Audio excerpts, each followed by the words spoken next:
deal with airplane peanuts.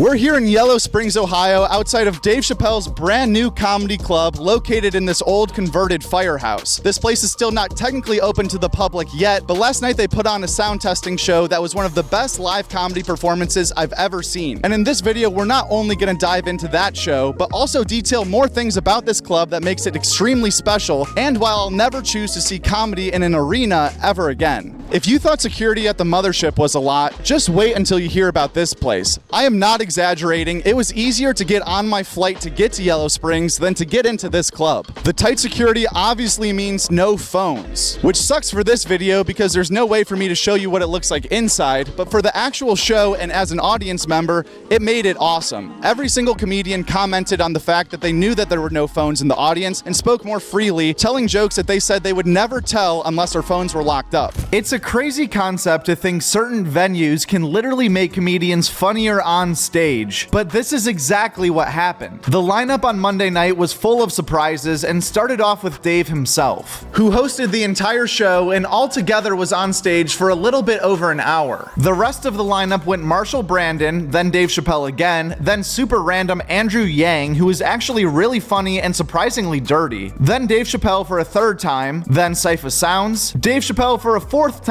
Bert Kreischer for an hour, who really took advantage of the no phone free speech thing, which we'll talk about later, and finally Dave Chappelle for a fifth time to close out the show. But in the final round, Dave stayed on stage for almost 40 minutes and was absolutely hammered by this time in the night, not even really doing material, but still finding continuous punchlines while talking about Yellow Springs and the eclipse in what was probably the best part of the show. It was also cool to see Bert stay out in the audience and watch Chappelle's entire set from the side of the room. At one point, Dave told Bert he looked like a character from the movie Deliverance, and then somehow went into a perfectly crafted 5-minute joke about that movie off the top of his drunken head. The club's soft opening is part of a Netflix original produced by Dave Chappelle titled The Soundcheck Series, which will be detailing the entire process of turning this old firehouse into a comedy haven. Andrew Yang and Bert Kreischer were the special guests at the show I attended, but the weekend leading up to Monday night, Bill Burr played the club 5 nights in a row. And during our show, Dave teased that Mick Jagger is interested in playing the club sometime soon. The Soundcheck series will be going on until July when this club is officially open. Right now, they still have no name, no liquor license, and no website. But the rumor on the street is that it will be called Live from YS or Live from Yellow Springs. The inside of the club is brand spanking new. Everything is made out of brick, given that it's a converted firehouse. The ceilings are low. The chairs are lined up directly around the stage, row by row, with zero tables or gaps. It's as intimate as comedy can get from a fan perspective, which is very cool, but the amount of security guards posted up at every door made you feel like you're sitting in the White House, which makes sense given the amount of lunatics who hate Dave Chappelle, but it was pretty comical to see 12 guys with earpieces in constantly scoping out a relatively tiny room. Witnessing Dave Chappelle on stage loose and in his home club in his hometown felt like watching him at an open mic. He clearly loves his town and the people here. He hit him with local references all night long that only they really understood, and they seem to really appreciate it. Opening a club in Yellow Springs is a lot different than opening a club in a major market like Austin, Texas. I think it's safe to say Dave Chappelle is the only comedian in the world that could pull something off like this, and now he has. The main thing that everyone watching this video wants to know is how Dave Chappelle's club stacks up against the comedy mothership. The only nice part about there being no alcohol on Monday night is that I remember basically every single word of the 3-hour show, and the mothership was mentioned twice on stage. First by Bert, who said, quote, "Joe's Club is cool, but this place is like if Joe's Club had a big dick and knew how to use it." The mothership was also mentioned on stage by Dave Chappelle, who complimented Joe's Club and recalled his experience performing at the mothership on opening weekend, but also mentioned that there's definitely a vibe down there of, damn, when's Trump going on? It is hard to compare these two clubs until the firehouse is fully completed, but as someone who's been to both Dave Chappelle and Joe Rogan's new comedy clubs, my honest opinion is that the mothership has way cooler decorations and overall setup on the inside, not to mention their multiple rooms. But Chappelle's club has actual real normal people in their audience instead of Austin transplants and tourists, and has a much more simple vibe, featuring rows of chairs with no tables or wasted space, all brick walls and red lights with a beautiful sound system and way cooler lighting on stage than the mothership. But not serving any alcohol is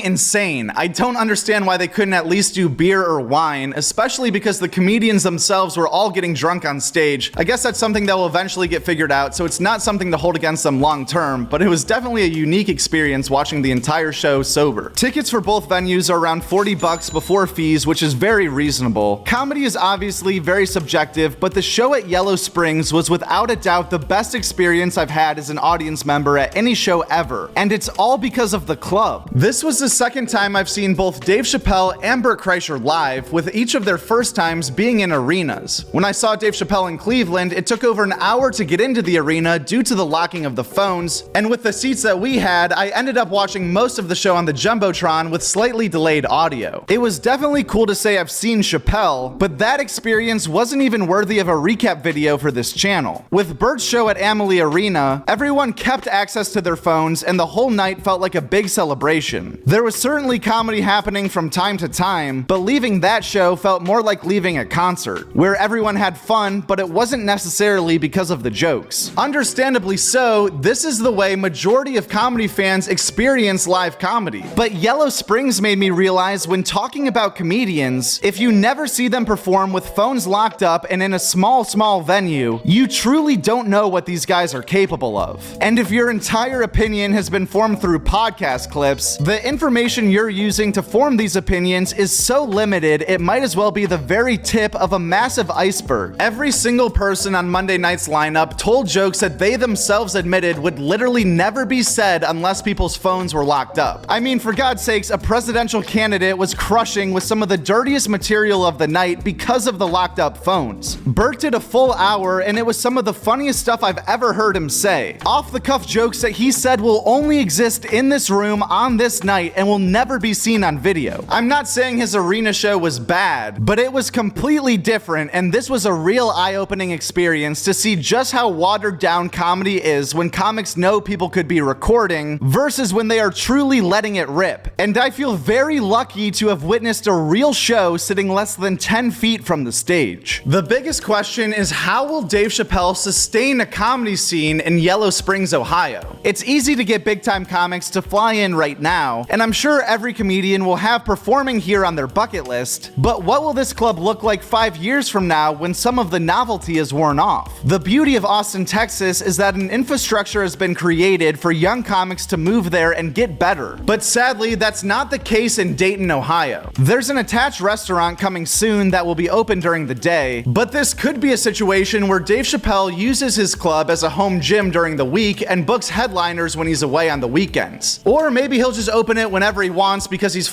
Dave Chappelle and has unlimited money. Either way, I think this quote from the end of the show sums it up best when Dave looked at the crowd and said, "Outside these walls, the world is up. But in here, something special is happening, and if you give me a small margin for error, I will deliver the world to Yellow Springs, Ohio." At Joke World. That's it, at Joke World. And the world is WRLD. That's a great YouTube channel, Joke World. Check it out.